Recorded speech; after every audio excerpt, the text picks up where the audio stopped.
on to another hot topic. It is myself, Jonathan Villegas, Adrian Martinez, and Raymond Cassell. Yeah, I need the love too, bro. I thought you were gonna introduce yourself. Give me the love. Hey, you It's give all Adrian the good. love, give me the love. So it's Boys on Saturday. We're here to discuss another hot topic. The topic of today is going to be how much should we fellas and ladies spend on an engagement ring? That's right. That is the topic. So we're gonna go ahead and dive right into it. Let's start. All right. So if I had to give a price point, now we're talking. Wait, sir, are you married? Oh, fortunately, I'm married. Yes, to the game. All right. Let me come back to my thought process. All right. So what I've seen in my 10 years experience, 20 years combined, right? Being in this industry, we see a lot of gentlemen come in, some with obviously different price points compared to others.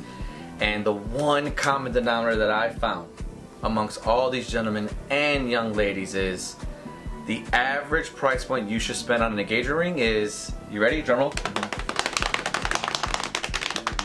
What you can afford. That's right. There is no set price what you should spend on an engagement ring. Jonathan, have we had engagement rings from $500? Yes. Have we had engagement rings up to $50,000? That's right. Now, it doesn't matter what you're looking to spend. It's just what works for you, where you want to be at. You leave it up to the gemologist to sit here and say, look, you got $500? Let us work. Pull up our sleeves and let us take it from there.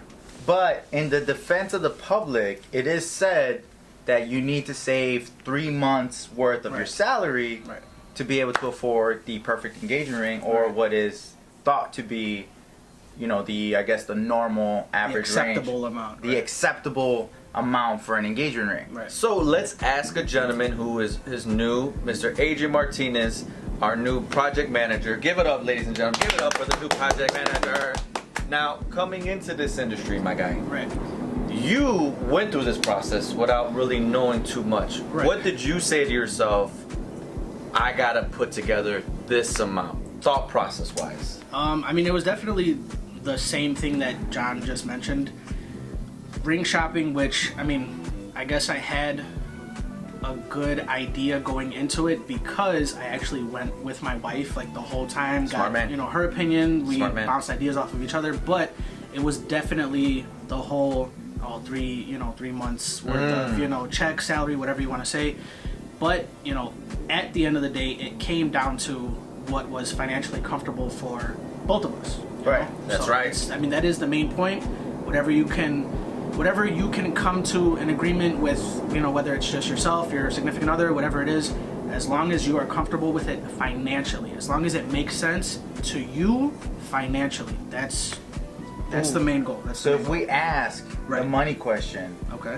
what was, because obviously it's different for everybody. When I did this 6 years ago, the process was different, right? So Yeah, 5 years in the game already, so he knew too much. right, I knew a lot, so I figured out how to apply that cheat code that we give to every other guest and apply it into my own scenario. Right. And I was able to save myself quite a bit of money. Okay. But it's just kind of how we came up with the theory on, that cheat code when it comes to diamond buying. Right. And why you trust gemologists and not necessarily jewelers, right? From a jeweler's perspective, he's going to tell you what's going to look the best. Right. How to set it in a setting. When you have a team of gemologists and designers, the game is a little different because not only are we reading in between the lines on what the perfect diamond could be for you guys, Right. as long as it makes sense in the price point, as long as it looks amazing and the quality is there, obviously we're on your side. But when I did this, I can say comfortably I spent about $6,000. Okay. And at the time, it was a lot.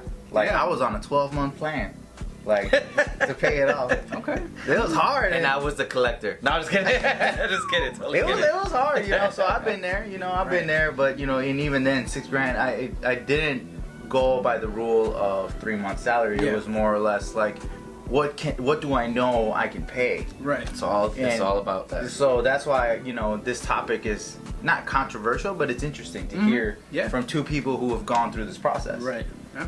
Of course. So where did that lead you? Again, we're not like entering anybody's pockets, but this is one of the biggest purchases majority of individuals will take, right? Yeah. Home, ring, wedding, That's right. and then children. Yeah. Those Yeah. are the three biggest financial investments that you're gonna come across as you go and prolong in your lifetime. Right. So dollar amount wise, like where did you see yourself falling in the line of that? I mean, at the time when we were looking, I feel like I was kind of like in between jobs. So I mean, I knew I wanted to get, you know, my wife something that she deserved, but I also had to make sure that we were, you know, budget conscious. That's right. I want to say her engagement ring came out to like $1,500. That's what I'm talking about. That's what I'm talking about. But we were able to find something within that budget that was absolutely, you know, for one, beautiful, and two, satisfied, you know, her liking, my liking, you know. It honestly, we got really lucky with it. We really did. And that's what matters. Look, the hands that you were in were better than Allstate, right? You were in great hands. Right.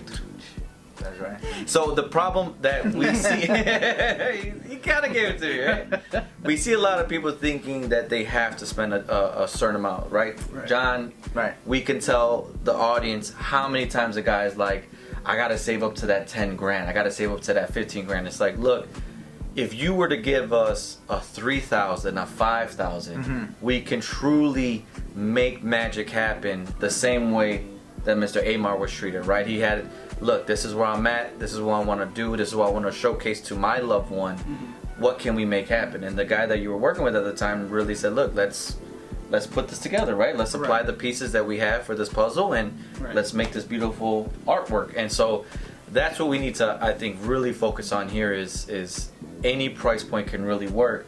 Of course. The topic that really comes up is, let me get a little controversial. This was what we do best. I got a guy Okay. that can do it a little bit less. Now, Yeah. But what happens when you are that guy? I think we are that guy. Well, well, at the time, yeah. I was like, I'm selling So- to myself.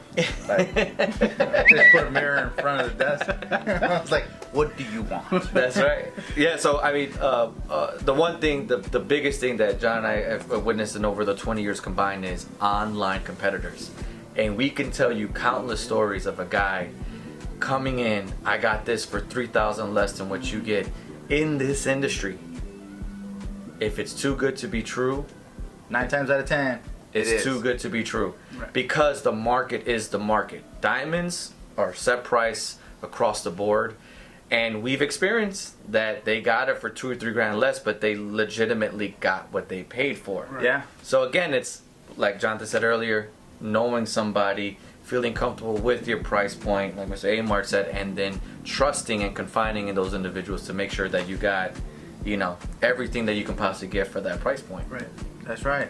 I mean, yeah, trusting who you're doing this process with. I mean, again, with where we live in a day and age where everything is done online, Yeah. everything is done from the comfort of your own home. You be in the car, something will pop up. Nowadays, Google and YouTube listen to your conversation. You talk about an engagement, you go home, you're watching boxing highlights, and a fucking engagement ring ad pops up.